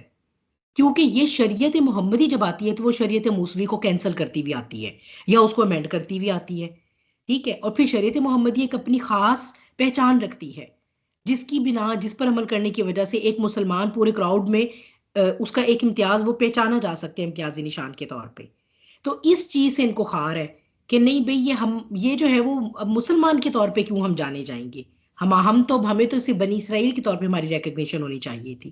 ٹھیک ہے، تو یہ جو کتاب ہے جو اللہ تعالیٰ کہہ رہے ہیں کہ میں نے نازل کی ہے، ٹھیک ہے، میں نے تم پر انعام کیا، میں تمہارا عہد پورا کروں گا، مجھ ہی سے ڈرو. ٹھیک ہے، یہ ڈرنے کا جو فرحبونی اور فتقونی ہے اس کو میں اینڈ پر ریلیٹ کرتی ہوں، آگے پہلے چلتے ہیں. یہ کتاب جو میں نے نازل کی ہے وہ اسی کی تصدیق کرنے والی ہے جو تمہارے پاس ہے، یعنی وہ جو پہلے تھی. اگر تم یہ ایمان رکھتے ہو کہ وہ میں نے نازل کی ہے نا تو یہ بھی میں نے ہی نازل کی ہے. اب قرآن 2 طریقے سے تصدیق کرتا ہے، ایک تو وہی کچھ کہ جو بھی عقائد جو ہے وہ تورات میں ہے انہی سب عقائد کو جو ہے وہ قرآن تصدیق کر رہا ہے، ایسا ہی ہے. ٹھیک ہے، پھر ایک اور طریقے سے تصدیق کرتا ہے. کیسے؟ کہ جو پیشن گوئیاں تورات میں تھیں، یعنی کہ جیسے آخری نبی آئیں گے، ایون حضرت عیسیٰ کی بھی، if I'm not wrong، تو حضرت عیسیٰ علیہ السلام کے بارے میں بھی جو ہے وہ انڈیکیشن پروبیبلی تورات میں تھی یا صحائف میں تھی، وہ بھی تھی کہ آگے جو وہ نبی آئیں گے، پھر آخری نبی آئیں گے، ان پر ایمان لانا ہے. تو جو قرآن ہے نا یہ بیسیکلی اب اس کی جو آپ کہہ لیں کہ اس کے مظہر کے طور پہ آ گیا، خود وہ تصدیق مصدق بن کے آ گیا وہ. ٹھیک ہے، وہ ان پیشن گوئیوں کی خود تصدیق بن کے آ گیا کہ وہ وہی آخری کتاب آپ کی آنکھوں کے آگے آ گئی ہے. تو یہ ان دونوں طریقے سے جو ہے وہ یہ اللہ کی جو کتاب ہے قرآن جو ہے یہ انہی باتوں کو ویریفائی کر رہی ہے، انڈورس کر رہی ہے جو کہ تورات میں ہیں. اب now it's up to you, اگر تم کہتے ہو نا کہ ہم نے صرف تورات پر بھی ایمان لانا ہے تو جان چھوٹے گی نہیں اور پھنس جائے گی. کیونکہ اب ہوگا یہ کہ اگر تورات کہے گی قرآن پہ ایمان لانا ہے اور محمد صلی اللہ علیہ وسلم پر ایمان لانا ہے، اور آپ اس کا اگر انکار کریں گے، تو ہوگا یہ کہ نہ صرف آپ قرآن کا، نبی کریم کا، بلکہ آپ تورات کے بھی انکاری بن جائیں گے. یعنی اس کا مطلب ہے کہ آپ کا جو فیتھ کا پلر ہے وہ سارا کا سارا ڈھہ گیا. جب آپ نے تورات پہ ہی ایمان نہیں لایا، اپنی ہی کتاب پر ایمان نہیں لا رہے، then ask this question from yourself کہ تم پھر ایمان کس پر رکھ رہے ہو. ایٹ لیسٹ تم جس پر ایمان رکھنے کا دعویٰ کرتے ہو اس کتاب پر تو پھر ایمان لاؤ نا پوری طریقے سے. اور اس کتاب پر ایمان لانے کا پرابلم کیا ہوتا ہے کہ پھر ہمیں آخری قرآن پر بھی ایمان لانا پڑتا ہے. تو اس کو پھر جو ہے وہ انہوں نے کس طرح سے پھر انہوں نے وہ آیات کے اندر جو ہے وہ تحریف اور پھر جو ہے وہ حق کو چھپا دینا، پھر اس طرح کی باتوں کے ساتھ انہوں یعنی مزید اپنے تکبر اور نفاق میں آگے سے آگے. پھر تم اس کا سب سے پہلے انکار کرنے والے نہ بنو. ٹھیک ہے، یہاں پر یہ جو ہے نا ولا تکونوا اول کافرین، یہ اسلوب زمانی نہیں ہے. ٹھیک ہے، ورنہ ہوتا اولون کافرون. ٹھیک ہے، کافروں میں سے پہلے نہ ہو جاؤ. یعنی ایسا نہیں ہے، یہ ان کو یہ نہیں کہا جا رہا کہ جیسے جتنے بھی انسان جنہوں نے کفر یعنی جتنے بھی لوگ اس وقت کفر کر رہے ہیں اللہ کے رسول کا اور کتاب کا، ان میں سے تم لوگ سب سے پہلے نہ ہو جاؤ، بگنرز نہ ہو یا نمبر 1 نہ ہو جاؤ، یعنی پہلے شروع والے نہ ہو جاؤ. کچھ ہمارے ذہن میں اس طرح کا آتا ہے نا. اول کافرین کا مطلب ہے یہ ایک اس کی ترتیب نہیں ہے، زمانی ترتیب نہیں ہے کہ کون پہلے کفر کر رہا اور کس نے بعد میں کفر کیا. یہ ایک اس کی تمیز کے اعتبار سے یہاں پر آیا ہے. ٹھیک ہے، یعنی اس کا مطلب ہے کہ کفر کرنے والوں میں سے سب سے بڑھ چڑھ کر جو ہوتے ہیں نا، یا پیش جو ہوتے ہیں، یا جو اول ہوتے ہیں، لیڈ کرنے والے نہ ہو جاؤ. ٹھیک ہے، اس طرح میرا خیال ہے اس کو اگر میں فریز کروں تو probably it will be انشاءاللہ ایزیئر کہ لیڈ جو کافرین ہے نا ان کو لیڈ کرنے والے نہ بن جاؤ. ٹھیک ہے، یعنی ایسا نہیں ہے کہ کیونکہ ان سے پہلے یہود سے پہلے قریش مکہ انکار کر چکے ہیں. وہ آلریڈی انہوں نے ان میں سے بھی جنہوں نے کفر کرنا تھا وہ کر چکے ہیں. تو اس طرح یہود جو ہیں وہ زمانی ترتیب کے اعتبار سے تو وہ پہلے نمبر پر ویسے بھی نہیں آ سکتے نا. لیکن یہ اپنے کفر میں نا شدت والے تھے، شدت اختیار کرنے والے، بلکہ خود بھی کرتے تھے، پھر دوسروں کو بھی بہکاتے تھے. پھر پلاٹ اینڈ پلان ان کی جو یہ ان کی کانسپریسی کی ایبلٹی ہے نا وہ بڑی اسٹرائکنگ ہے. کنسپائر کرنا کیسے کہ ڈیمیج کیسے کرنا ہے. جیسے عبداللہ بن ابی ہے جس کی ہر وقت یہ کوشش ہوتی تھی کہ کس طرح نبی کریم صلی اللہ علیہ وسلم کی ذات مبارکہ پہ کوئی ایسا داغ لگا دوں کہ ان کا سٹیٹس کم ہو جائے. کیونکہ وہ شدید حسد کا شکار ہوتے تھے یہ منافقین کہ یہ جو یہ جو محمد صلی اللہ علیہ وسلم کے جو فالوورز ہیں وہ ان کے اوپر اپنی جان قربان کرنے کیوں ہر وقت تیار رہتے ہیں. تو یہ ان کو شدید حسد تھا. اسی لیے وہ جسے کہتے ہیں نا سٹانچ اینیمی ہوتے تھے. مطلب یہ نہیں کہ چلو ٹھیک ہے ہم نے یہ مان لا رہے نہیں لا رہے، نہیں، ہم نہیں لا رہے، ہم نے دوسروں کو بھی روکنا ہے، ہمیں کسی بھی طرح اس دین کو جڑوں سے کاٹنے کے لیے کچھ بھی کرنا ہے. چاہے ہمیں اپنی ہی کتاب تورات کا حق بدلنا پڑے ہم نے وہ بھی کرنا ہے، چاہے ہمیں یہ جو شخصیت ہیں ان کے اوپر کسی بھی طرح کا کیچڑ اچھال کر ان کی عظمت کو کم کرنا پڑے ہم وہ بھی کریں گے. ہم کسی بھی طرح ڈاؤٹس کریٹ کریں گے، یعنی جو ہم سے بن پائے گا وہ ہم کریں گے، صرف اور صرف اس تکبر کی وجہ سے کہ ہم میں سے کیوں نہیں آیا آخری نبی. اب ہم کر کے دکھاتے ہیں کیسے یہ دین نافذ ہو. اب ہمارے پاس تو تورات کی پاور ہے، ہمارے پاس تو یہ ہے وہ ہے، ہمارے پاس تو لینیج ہے، ہمارے پاس تو ہیریٹاج ہے. ہم اب دیکھتے ہیں کہ یہ دین کیسے اپنے قدم جماتا ہے یہاں مدینے میں. ٹھیک ہے، پھر حتیٰ کہ غزوہ خندق میں جو ہے وہ قریش مکہ کے ساتھ مل کے ملی بھگت ہو رہی ہے. آگے سامنے سے تم حملہ کرنا، پیچھے سے ہم حملہ کریں گے، ایک ہی دفعہ ان کا قلعہ کما کرتے ہیں. تو یہ وہ جو اولا کافرین ہے یہ ہے کہ کافروں میں سے، انکار کرنے والوں میں سے بھی تم سے تو یہ توقع نہیں ہو سکتی تھی کہ تم ہی اس کے سب سے تم لیڈرز بنو گے ان کافروں کے. کیوں؟ کیونکہ تم اننون نہیں تھے نبوت اور رسالت کو. اگر ایک بتوں کے سامنے جھکنے والا انسان جس نے پچھلے 2000 سال میں کوئی نبی نہیں دیکھا، اسے اگر تصور آخرت کی بات کی جائے اس کا انکار کرنا سمجھ میں آتا ہے. کیونکہ اس بیچارے کا اپنا تخیل شعور اتنا ڈیمیج ہو چکا ہے کہ وہ اللہ کو ایک واحد رب کے طور پہ دیکھنا، توحید کو اس کی اصل شکل میں دیکھنا، پھر آخرت کا یقین کر لینا. جبھی تو وہ بار بار یہ سوال کرتے تھے کہ ایسا کیسے ہو سکتا ہے کہ جب ہم مٹی میں مٹی مل جائیں گے تو ہم جو ہے وہ اور ہماری ہڈیاں بھی چورا ہو جائیں گی اور ہم اس میں سے دوبارہ ایک نئے انسان بن کے کھڑے ہو جائیں گے. ایسا کیسے ہو سکتا ہے؟ ان کا تو شعور کا لیول ہی اتنا ڈیٹیروریٹ ہو چکا تھا نا. تو چلو سمجھ آتی ہے اگر وہ ان کے ساتھ نماز کی بات کی جائے تو وہ کہیں گے یہ کیا ہوتی ہے. سلاد کیا ہے بھائی؟ جب آپ سلاد کہہ رہے ہیں، ٹھیک ہے، کوئی روزے کی بات ہو رہی ہے، کوئی شرعی احکامات کی بات ہو رہی ہے، لیکن تم وہ انسان ہو، تم وہ اہل کتاب ہو، تمہارے لیے تو یہ سارے عقائد بالکل منون وہ ہیں جو کہ پہلے تورات میں آ چکے ہیں. تمہارے لیے تو شرعی احکامات بھی کوئی ایسی اجنبی شے نہیں ہے. چلو نماز کا نمبر آف صلات انکریز ہوا نا، حضرت موسیٰ علیہ السلام کی شریعت میں 2 تھیں، شریعت محمدی صلی اللہ علیہ وسلم میں 5 ہو گئیں. روزے کی تھوڑی بہت تبدیلی ہوئی نا، کہ وہ اس میں پورے دن کا ایک روزہ ہوتا تھا، ہمارے لیے اللہ سبحانہ وتعالیٰ نے اسے رات میں ہمارے لیے آسان کر دیا، بس وہ صبح سے لے کر ہمارے لیے مغرب تک ہے. تو لیکن تمہیں ان چیزوں کی نو ہاؤ تو ہے، تمہیں ان کی شرعی ڈیٹیلز کا تو معلوم ہے، تمہیں یہ تو پتہ ہے کہ تم یہ کیوں کر رہے ہو، یہ اللہ کا حکم ہے، تمہیں سجدے کا، رکوع کا، ان ساری باتوں کا معلوم ہے. تو ایٹ لیسٹ تم سے یہ ایکسپیکٹیشن نہیں ہو سکتی تھی کہ تم نہ صرف یہ کہ اس کا انکار کرو گے، بلکہ تم ان سارے کافرین میں سے سب سے جو پہلی صفوں میں کھڑا ہوگا نا انکار کرنے والوں کی، وہ بن جاؤ گے. تو یہ ان کو اللہ تعالیٰ ایک ترغیب دے رہے ہیں کہ دیکھو اپنی کتاب کا ہی کوئی لحاظ رکھو، تورات کا ہی لحاظ رکھو، اپنے نبی کا حضرت موسیٰ علیہ السلام کی ہی تعلیمات کا کوئی لحاظ رکھو. تو یہ ایک ترغیب ان کو اور دعوت اسلام کی طرف دی جا رہی ہے کہ ایٹ لیسٹ تم تو یہ نہ بنو، تم تو میری آیتوں کو تھوڑی قیمت پہ نہ بیچو. ٹھیک ہے، کہ یہ تمہیں بہت اچھے سے معلوم ہے، یہ جو الفاظ، یہ جو اسلوب ہے قرآن کا، یہ وہی اسلوب ہے جو تورات کا ہے، اور یہ اسلوب اللہ رب العالمین کے علاوہ کسی کا نہیں ہو سکتا. And yet you exhibit the audacity to make amendments in these آیات. کیسا ایسے ہو سکتا ہے؟ ٹھیک ہے، تو کسی کو ایک جھنجھوڑنا، کسی کو ایک فوڈ فار تھاٹ دینا، اس کو یاد دلانا، غفلت سے اس کو اس طریقے سے نکالنے کی کوشش کرنا کہ شاید وہ ہوش میں آئے.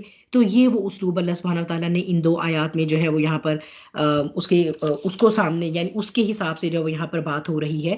پھر اللہ سبحانہ وتعالیٰ فرماتے ہیں وَإِيَّايَ فَارْهَبُونَ وَإِيَّايَ فَاتَّقُونَ.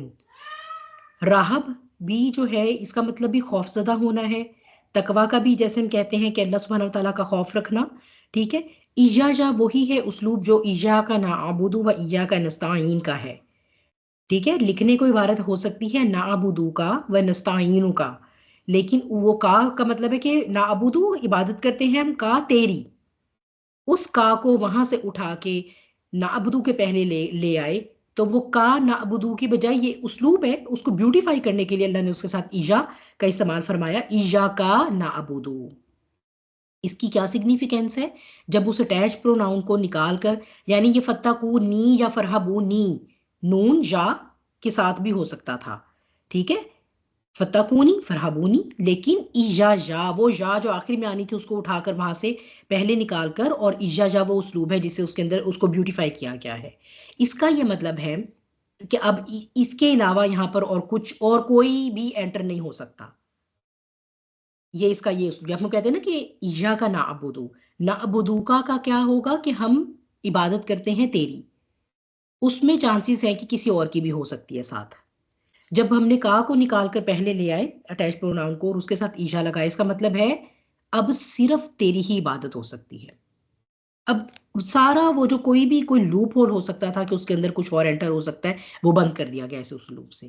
یہی اللہ سبحانہ وتعالیٰ یہاں پر ان کو دعوت دے رہے ہیں، صرف مجھ سے ڈرنا ہے، صرف میرا راہب اختیار کرنا ہے. ٹھیک ہے، تو راہب کہتے ہیں حد سے زیادہ مرعوب ہونا. راہب کا مطلب بھی خوف زدہ ہونا، جو راہبانیت ہے نا، جو عیسائیت میں جس کا کانسیپٹ آ گیا کہ بھئی ہم اتنا زیادہ اللہ کا خوف رکھنے والے ہیں اپنے کریٹر کا کہ ہم تو ہر طرح کی دنیاوی نعمت سے منہ موڑ کے، اور ہم صرف اور صرف نہ ہم شادی کریں گے، نہ ہم کھائیں گے پیئیں گے، نہ ہم جو ہے وہ دنیا کی لذتوں سے کسی بھی طرح لطف اندوز ہوں گے، بس ہم صرف اور صرف اکیلا کر کے خود کو، اور بس 24 گھنٹے جو ہے وہ بس عبادت ہو رہی اور تسبیح ہو رہی ہے. تو راہبانیت وہ بھی اسی سے ہی آیا ہے. ٹھیک ہے، تو یہ ہوتا ہے حد درجہ خوف زدہ ہونا. پھر وہ اونٹ جو اتنا تھک گیا ہو کہ وہ اٹھنے کی کوشش کرے لیکن وہ پھر بیٹھ جائے، اس کی تھکاوٹ یعنی اس کی تھکاوٹ کا اتنا زیادہ برڈن ہو کہ اس کی ٹانگیں اس کا وزن نہ اٹھا سکے، وہ بیٹھ جائے. یعنی اس درجے کا خوف ہونا کہ جیسے کہتے ہیں نا پیرالائز ہو جانا، یہ اسے کہتے ہیں فرحبونی. ٹھیک ہے، وَإِيَّايَ فَارْهَبُونَ. اس درجے کا خوف تمہیں جو کہ تمہیں پیرالائز کر دے، وہ صرف میرا حق ہے. وہ تم کسی اور شے سے، کسی اور مخلوق سے، کسی بھی اور فینومنا سے جو ہے وہ تم اس طرح نہیں خوف کھا سکتے. یہ صرف اللہ کا حق ہے کہ اس سے اس درجے خوف کھایا جائے کہ انسان پیرالائز ہو. لیکن اس کو بیلا کتنا خوبصورت اللہ سبحانہ وتعالیٰ نے آگے اس کا رب کیا کہ وہ خالی پیرالائز ہو کر بیٹھ نہیں جانا. وَإِيَّايَ فَاتَّقُونَ، تقویٰ وہ خوف ہے جو پھر عمل میں ٹرانسلیٹ ہو جاتا ہے.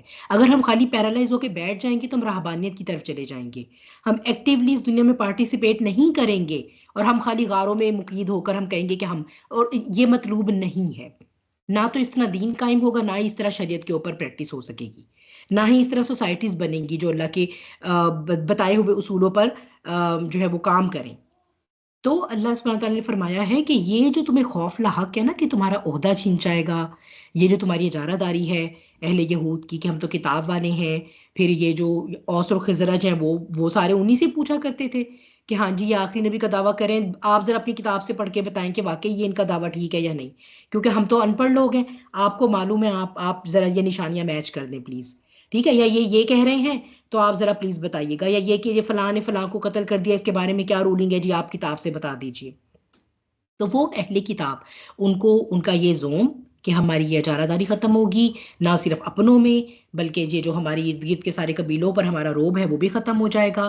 تو یہ جو خوف ہے اللہ سبحانہ تعالیٰ نے کہا کہ یہ ان کا حق نہیں کہ تم ان سے اس طرح سے مروب اور ڈرو، ٹھیک ہے، تو یہ تم مجھ ہی سے ڈرو، لیکن وہ ڈرنا ایسا نہیں ہو کہ تم پیرالائز ہو کے بیٹھ جاؤ کچھ نہ کرو، اس کو ٹرانسلیٹ کرنا ہے اس ڈر کو تقویٰ میں، اور وہ تقویٰ بھی ایکسکلوزیولی صرف اللہ تعالیٰ کے لیے. وَإِيَّايَ فَاتَّقُونِ، تو یہ تقویٰ بھی صرف اور صرف جو ہے وہ اللہ سبحانہ وتعالیٰ کے لیے. یعنی تقویٰ کیا ہے کہ جب انسان پریکٹیکلی اقدامات اٹھاتا ہے، خود کو گناہ سے روکتا ہے تاکہ اللہ تعالیٰ کا، کیونکہ اسے اللہ کا خوف لاحق ہے، اس لیے وہ نہیں چاہتا کہ اللہ تعالیٰ کو ناراض کرے، اللہ کی ناراضگی کا خوف جو ہے وہ اس کو کیری نہیں کرنا چاہتا اپنی زندگی میں، ٹھیک ہے. تو یہ جو ہے وہ ان کا جو عہد ہے اس کا جو ہے وہ پہلا پارٹ ہے، ٹھیک ہے. اس کے بعد جو ہے وہ اگر ہم آگے چلیں، چلے ایسا کرتے ہیں پھر نیکسٹ ٹائم کر لیتے ہیں، ٹھیک ہے. پھر یہ اگر یہ شروع کر لی نا آیت تو پھر بات زیادہ لمبی ہو جائے گی، اور اگر نہیں کمپلیٹ کریں گے تو وہ درمیان میں رہ جائے گا. تو ایسا کرتے ہیں کہ انشاءاللہ پھر اس آیت کو آگے دیکھتے ہیں کہ مزید اس چارٹر میں کہ یہ جو عہد ہے ان کا جو اللہ سبحانہ تعالیٰ انہیں یاد دلا رہے ہیں اس میں اور کون کون سی شکیں آتی ہیں، وہ جو ہے وہ انشاءاللہ نیکسٹ ٹائم دیکھیں گے، ٹھیک ہے.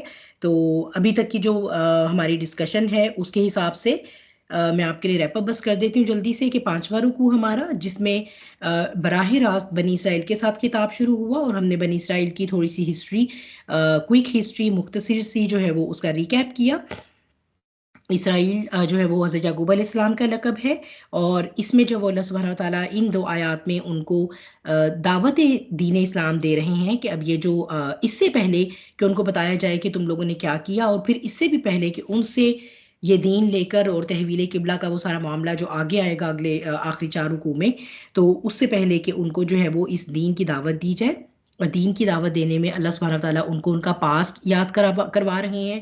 بنی اسرائیل کہہ کے اس لیے مخاطب کیا گیا ہے کہ ان کو یہ یاد کروایا جا رہا ہے کہ لک ایٹ دا اسوا آف حضرت یعقوب علیہ السلام، لک ایٹ دا اسوا آف حضرت اسحاق، حضرت ابراہیم علیہ السلام، لک ایٹ دا اسوا آف یور فور فادرس.